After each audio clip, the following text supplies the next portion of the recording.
In this presentation, we will take a look at the present value of an annuity, this time using months rather than years as the periods. The information will be up top. We're going to enter that information into the blue area down below. So what we have up top is we have the number of periods or months, which are going to be 3. The payments are going to be 10,000 and the rate is 12%. Now what we have to do in this case is that we have to line up the periods and the rate. Whenever we hear a rate, it usually means per year. So, and this is going to be per month. They're not going to be lined up. Therefore, typically, we change the rate. We need to make this a monthly rate rather than a yearly rate. The way we do that is we take the 12% and divide it by the number of months, which would be 12. So it would be 1% then.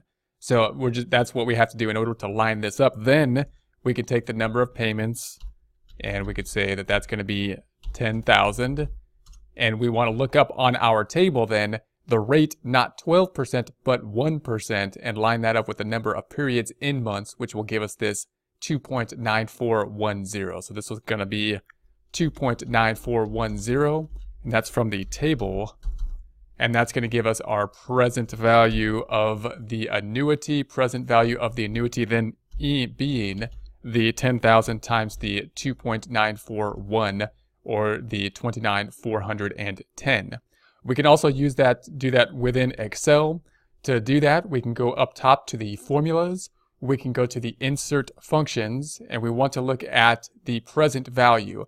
So once again, it's the PV. We're going to use the same present value formula as we would with the present value of one or the present value of an annuity. However, it'll be a little bit different how we use it with regards to the annuity. Now, the thing we have to do to make sure that we are okay with the months rather than years is to pick up the rate and then divide it by 12. So the rate divided by 12, this is the key component, because you'll note that neither the rate nor the number of periods defines how long a period is, whether it be a year or a month or whatnot. Now, the way to do that then is to line up the interest rate and the number of periods. This is the interest rate per month. The number of months then is going to be this 3 months. And then the payment amount is going to be the 10,000. It is an annuity, therefore we'll have the payment amount rather than if it was a single sum, in which case this would be 0. The future value would then be picked up instead of the payment. So this will be an annuity. We'll say, okay, there's our number. If we double click on it and put a negative sign before the P, it will then flip the sign. We could also type this in this format, in which case it would be equals negative present value brackets, and then we'll just follow our chart down below. The rate, 12%, and then we have divided by 12. That's the key component. And then comma, the number of periods, B2, 3, and then comma, and we have the payment, which is the B3, 10,000.